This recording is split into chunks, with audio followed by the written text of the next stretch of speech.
Assalamualaikum warahmatullahi wabarakatuh. Waalaikumsalam warahmatullahi wabarakatuh. Bismillahirrahmanirrahim. Al-Fatihah ala niyatil futuh wal munu wal rusuh wal nabatil nasuh. Bismillahirrahmanirrahim. Wa ila hadratin Nabi Muhammadin sallallahu alaihi wasallam. Sayyidi Abdul Wahab Al-Sya'rani wa Salih wa Ibrahim al-Ajma'in.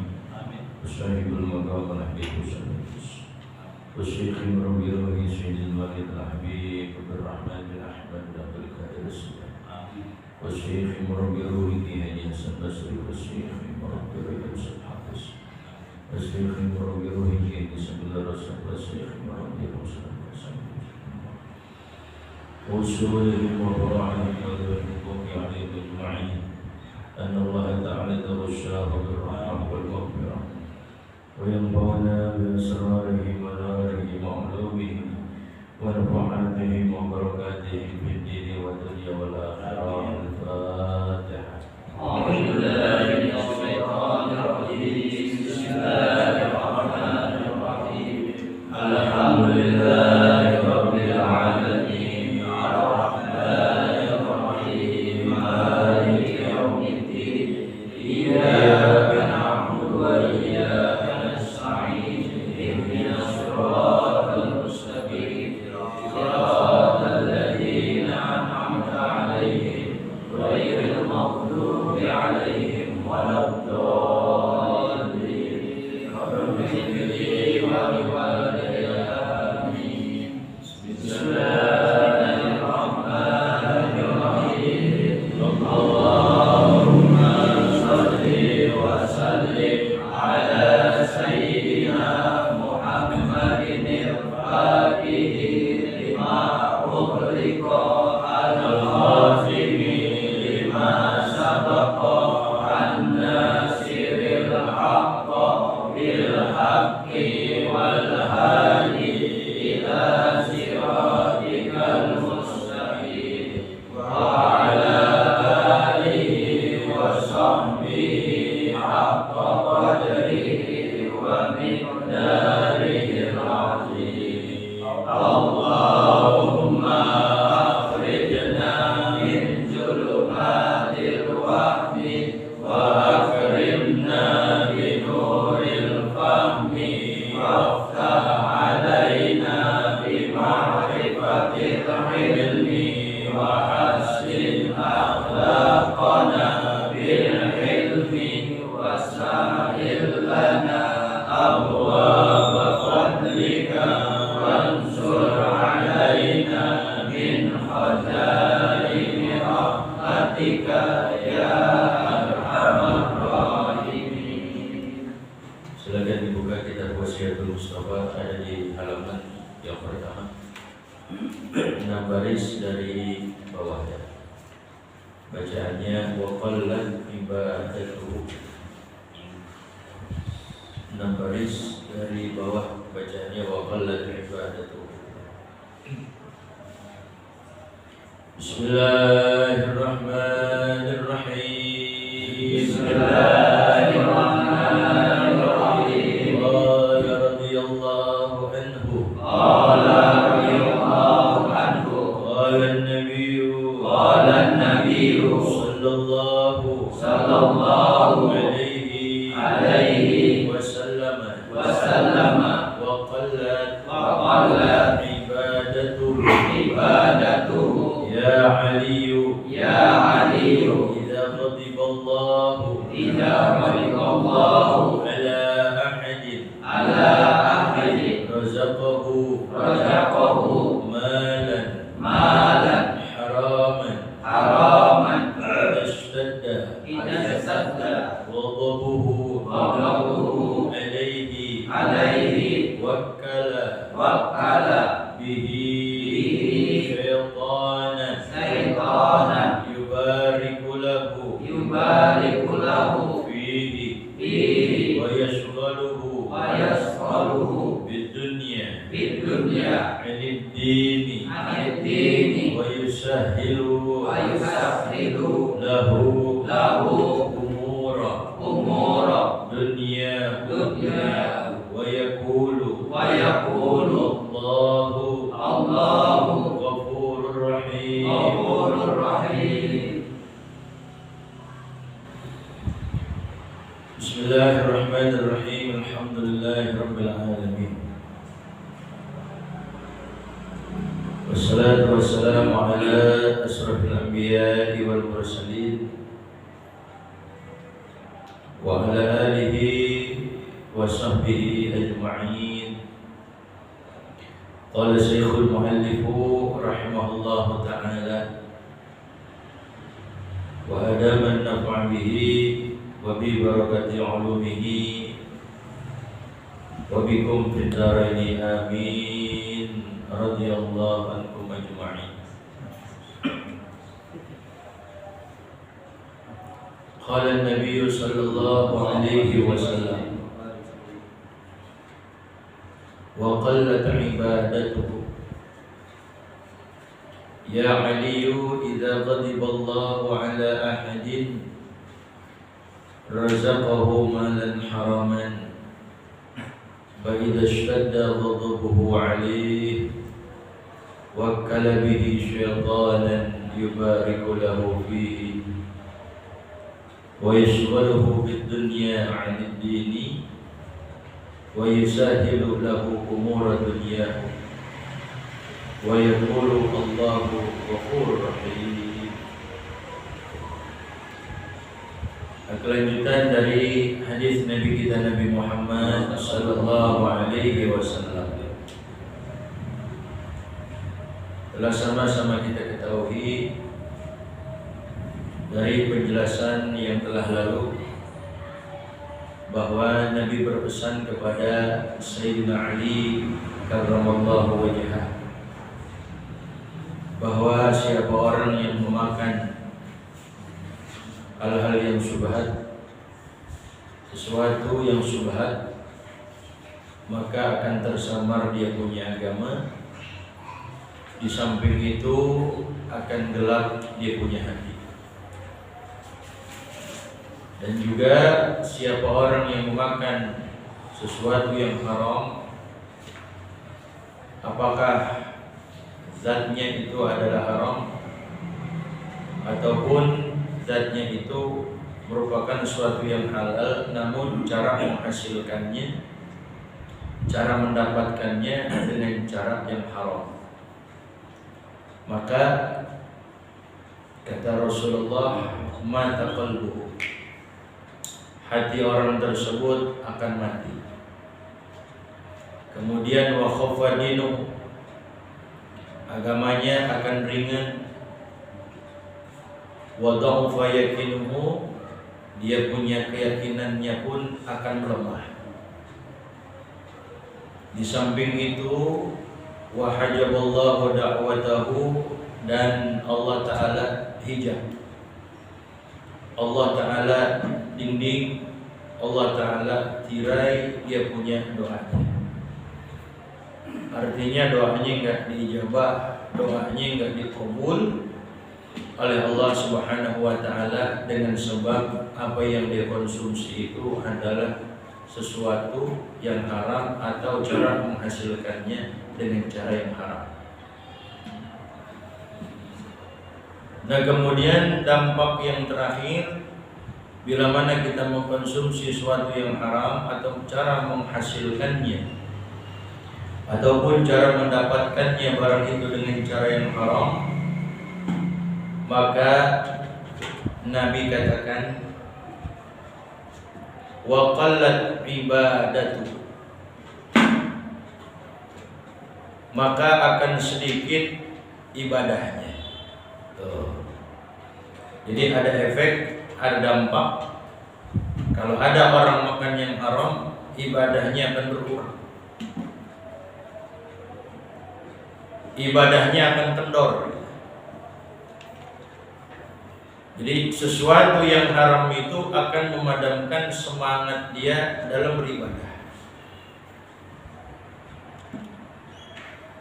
Kerjain 2 rakaat susah, berat rasanya.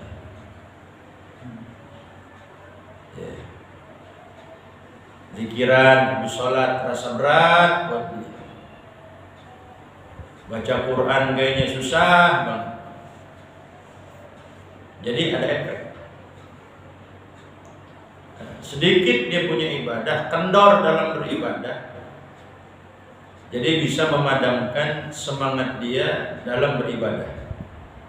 Inilah efek atau dampak kemaksiatan seperti itu. Jadi kalau kita makan yang haram, mengkonsumsi yang haram, sama juga kan kita maksiat itu. Ya, makanya terbilang dalam kitab-kitab itu min ma'asil batni, terbilang daripada maksiat perut. Di maksiat perut tuh banyak, seperti aklur riba, ya, dimakan dengan cara riba, pinjam duit sekian, ulanginnya lebih dari yang kita pinjam. Atau ada orang pengen minta bantuan sama kita, boleh deh ntar saya pinjemin duit, tapi tolong nih sapuin dulu ke rumah saya. Kullu ghardin jarra naf'an fahuwa riba. Tapi ada asalkannya, ada asal.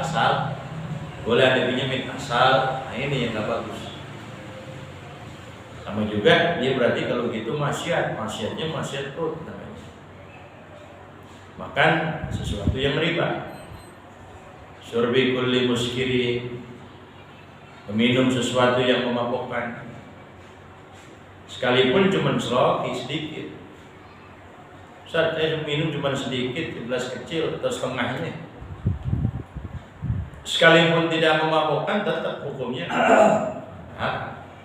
Jangan kita beranggapan ini kan gak bikin teler kita, ini kan gak bakal ngilangin akal kita. Tetap saya kalau minum sedikit, tapi sadar saya punya akal, ingat saya sama saya punya diri, tetap aja sekalipun tidak memabukkan, haram hukumnya meskipun sedikit. Makan harta anak yatim. Jadi semua apa yang Allah Ta'ala haramkan, makanan-makanan ataupun minuman-minuman yang diharamkan, nah itu merupakan, kalau kita konsumsi itu berarti sama juga kita melakukan kemaksiatan, ma'asyil batni, maksiat perut kita.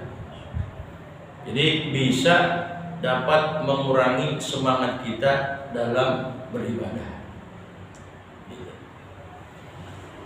Makanya ada beberapa hal yang dapat memalingkan kita untuk taat kepada Allah. Nah, kira-kira di dalam diri kita ada gini. Kalau empat hal ini ada, nah, makanya ibadah kita kurang.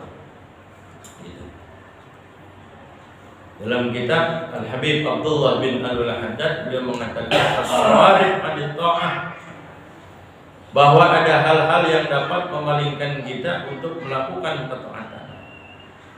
Artinya terasa berat di mata kita bangun malam ini, berat mata kita nih buat sholat subuh, ya. Susah terasa, manggul barang kita kuat,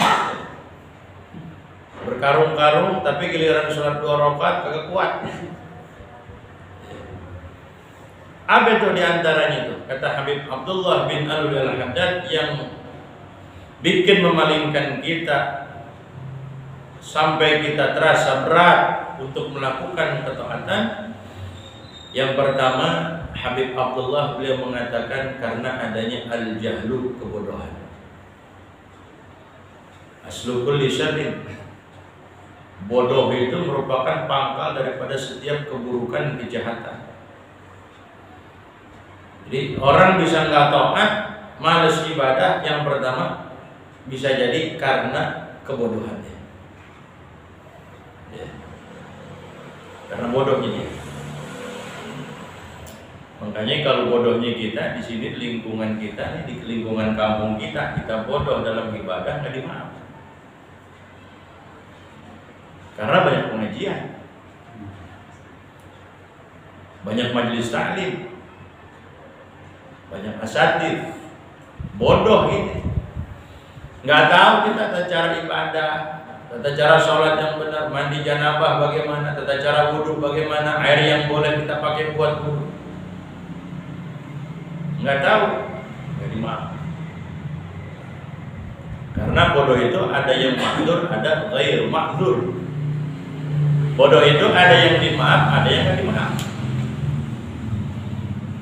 Kalau bodoh yang dimaaf, seumpamanya ada orang baru masuk Islam, dia nggak tahu hal yang dapat membatalkan sholat dia.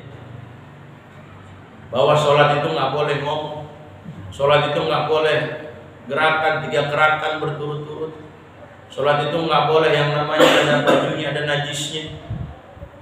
Dia nggak paham itu. Oh, itu dimaaf karena dia baru masuk Islam.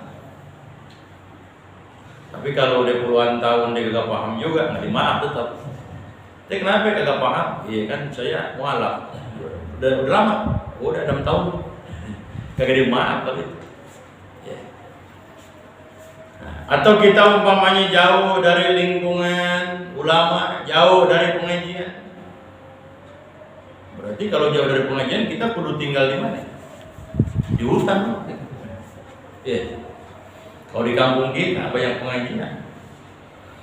Ya, ada orang hutan, dia tinggal terpencil tempatnya, kagak ada pengajian, kagak ada asatidz, kagak ada kiai, kagak ada majelis ilmu, dia bodoh, nggak paham, kagak ngerti, dimaaf. Tuh. Tapi kalau kayak kita nggak ada alasan buat kita tidak mengetahui perkara ibadah. Ya. Saya ngerti nih, gitu kan. Ya, kenapa yang tidak ngaji? Gitu. Ya, nggak ada rukhsah, nggak ada dispensasi, nggak ada keringanan buat orang itu. Ya. Jadi bodoh itu kata Habib Abdullah bin Al-Haddad bisa memalingkan kita untuk tidak melakukan ketaatan. Yang kedua ada lagi kata Habib Abdullah adalah dhaful iman, lemahnya keimanan, lemah iman.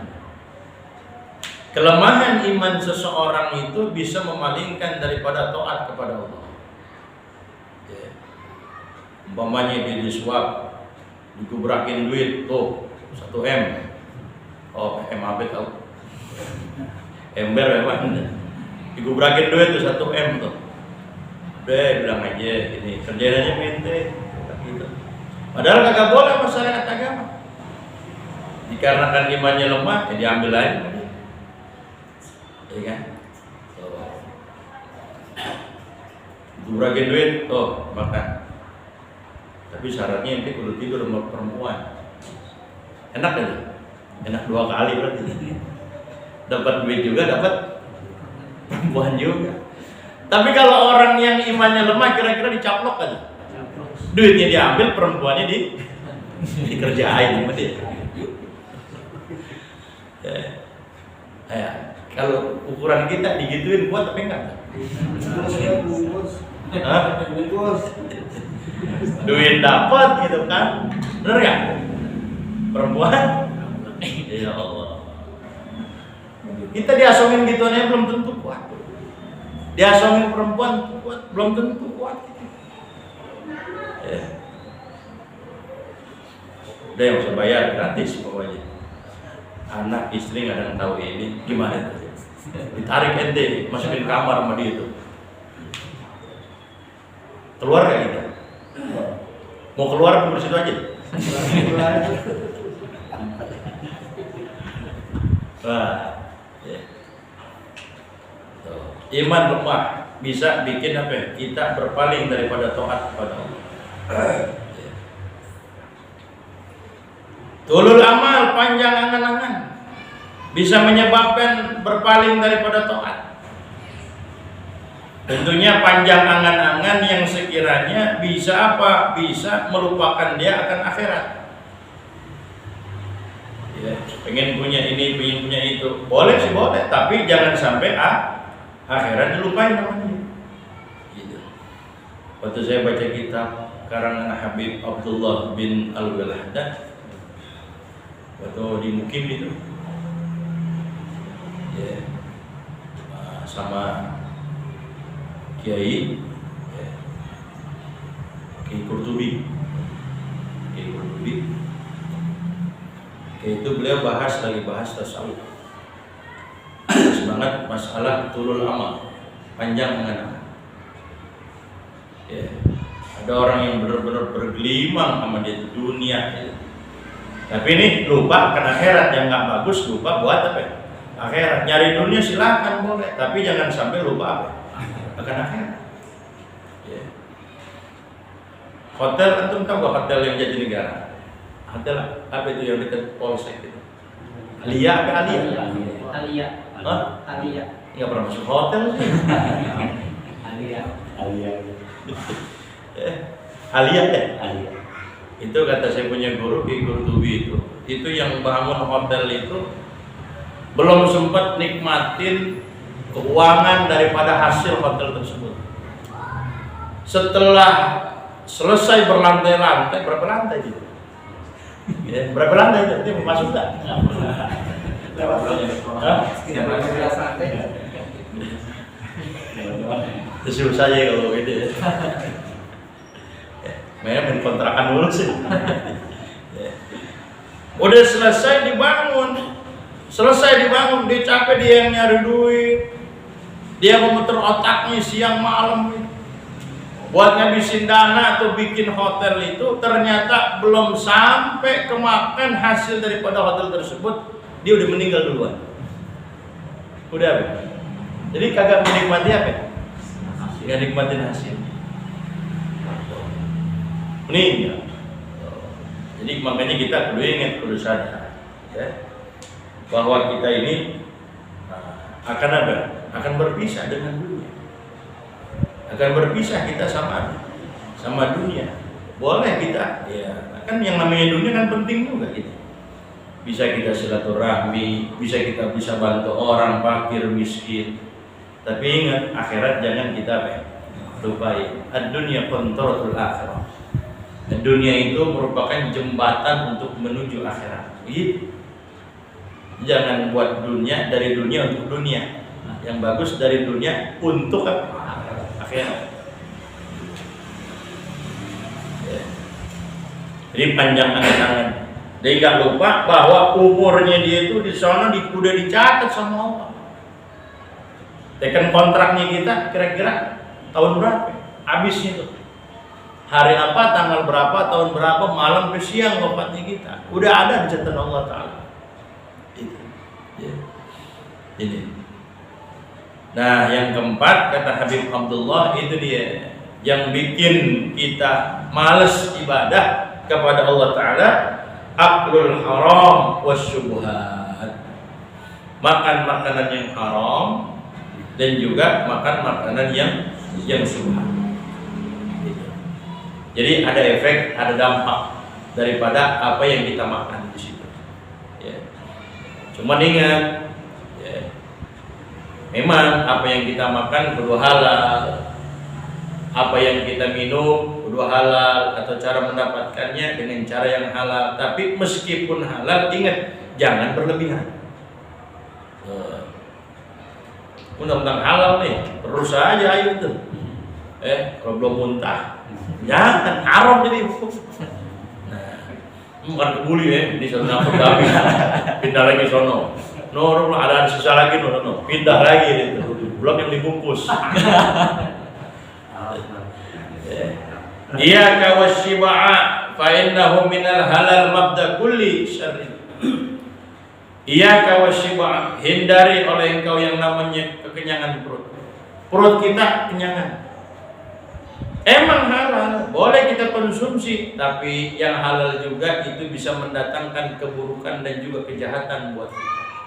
Jadi sekalipun halal, kalau berlebihan ada efek, ada dampak juga. Gitu. Nah, kudunya gimana? Harusnya kita makan itu jangan terlalu kenyang. Sampai kalau emang kita perlu makan banyak juga, kita bagi. Hasbubni Adam luqaimatun yukimna sulba. Cukup bagi manusia itu yang sekiranya bisa mendirikan nih yukimna sulba. Jadi biar kita ibadah kuat. Itu aja. Kalau enggak juga fasulusul li ta'amihi, sepertiga buat makan kita. Wa thuluthul li syarabihi, sepertiga buat minum kita. Wa thuluthul li nafasihi, sepertiga buat apa? Buat nafas. Jadi ada buat makan, buat minum, buat apa? Ini buat makan semua, sampai kita kagak bisa nafas. Nah kita ngebayanginnya buka puasa gimana itu? Coba, apalagi hari pertama. Semuanya kumpul, pacar Cina ada, gado-gado ada. Malaman dikit, habis tarawih sotomi. Bener gak? Iya. Jadi kalau bagus tuh kita cuman bisa nggak kita sampai 9 suapan. Luqaimat itu dari 3 ila salasa, minas salasa ila 9. Dari 3 sampai 9 tuh luqaimat. Dan juga luqaimat itu bukan berarti tangan kita, jari kita main semua. Ini bukan luqaimat namanya nih, Bang. Ustaz, saya makannya dikit gitu kan. Jadi cuma nambahnya banyak. Nah, Rasul makannya cuma 3 nih jarinya. Bisa kita makan begini? Kalau kita kan kanan main, kiri main. Bener ya? Beli kebuli kan? Ya kan? Ini nasi kebuli, ini apa? Ayam. Yang ayam, kambing. Yang taprak ayam. Itu kan main kalau kita. Ya. 9 suapan. Bisa kita 9 suapan? Bisa nggak? Man itu tetap ini, cil suapannya dan gede-gede suapannya. Saat saya 9 suapan, cuman 1 suapannya gede-gede ya. Oh gitu. Ya. Karena kalau berlebihan itu banyak makan bisa tumitul qalba. La tumitul qalba bit-ta'ami wasyarab. Jangan engkau bikin mati engkau punya hati dengan sebab makan dan minum. Jadi kalau kita banyak makan, banyak minum, hati kita bisa mati. Kenapa? Kata ulama, bahkan Rasulullah mengatakan, fa innal qalba kazzar'i. Karena hati itu diibaratkan kazzar'i seperti tanaman. Tanaman yang memburu disiram sama kita. Dan kita juga kan yang hidup butuh makan. Nah, ini tanaman kalau banyak disiram, kira-kira jadi subur ke mati. Kita juga sama begitu. Kalau berlebihan, makan berlebihan, minum berlebihan, emang kita zahirnya sih biasa aja. Tapi yang mati itu hati kita. Hati kita yang mati. Jadi gelap. Kuek kalau kata orang Sunda bilang, kuek hati nah, henti caang. Punan henti caang, kalau ada dahar. Banyak apa? Banyak makan. Jadi kayak apa ini? Jadi hati kita ini kayak tanaman. Kalau banyakan disiram, keseringan disiram, bukan nambah subur, mati, kebanyakan air. Gitu. Pot cuma 1 begini, disiramnya pakai 2 ember gede. Gimana itu? Mati. Tiap hari lagi, pagi, siang, sore, malam disiram juga. Bahaya. Sama hati kita begitu juga. Penting ini. Makanya jadi orang itu apalagi banyak keturunan Rasulullah, para habaib itu, masya Allah ibadahnya itu mereka pada semangat. Karena apa? Karena 4 hal tadi dijaga. Pertama, nuntut ilmu mau. Yang kedua, tidak lemah keimanan mereka. Ya kan? Yang ketiga, tidak panjang angan-angan. Yang keempat, nggak pernah mencicipi makan makanan yang haram dan juga makan yang subhan. Nah kalau ini bisa kita hindari, insya Allah semangat kita dalam ibadah. Gitu. Makanya Imam Ahmad bin Hanbal yusalli fi kulli yawmin wa lailah 300 raka'ah. Al-Imam Ahmad bin Hanbal dalam sehari semalam beliau sholatnya 300 rakaat. Itu di luar yang apa? Yang fardu. Jadi yang sunnah tuh sampai jalanin sehari semalam 300. Kalau kita berapa? Hitung nih. Udah sholat fardu udah syukur kalau kita. Bener kan? Iya. Kayak Habib Ahmad bin Husain Al-Attas bin Hasan Al-Attas. Ya. Beliau pernah mengatakan Sayyidina Ali Zainal Abidin Ibn Husain radhiyallahu taala anhuma itu dalam sehari semalam sholatnya 1000 rakaat.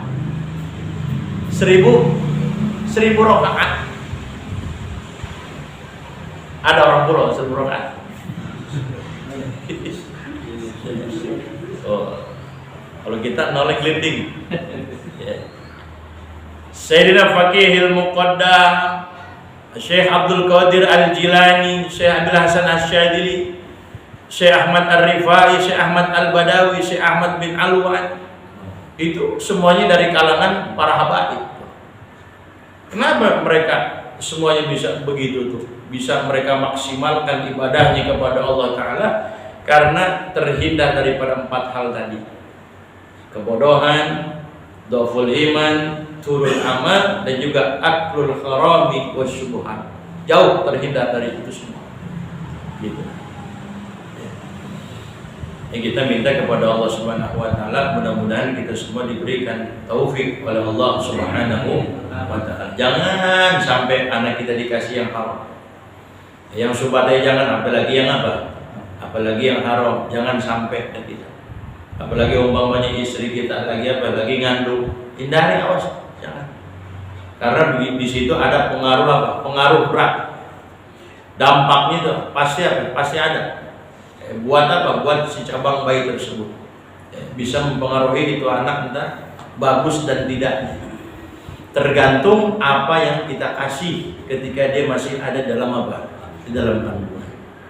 Itu. Ini satu hadis, ya, kalau diterusin panjang sampai jam 9 ngantuk dah. Nah, jadi ini aja, insyaallah minggu depan kita lanjutkan. Ya Aliyu wallahu a'lam. Rabbi zidni ilman warzuqni fahman, amin. Al-Fatihah.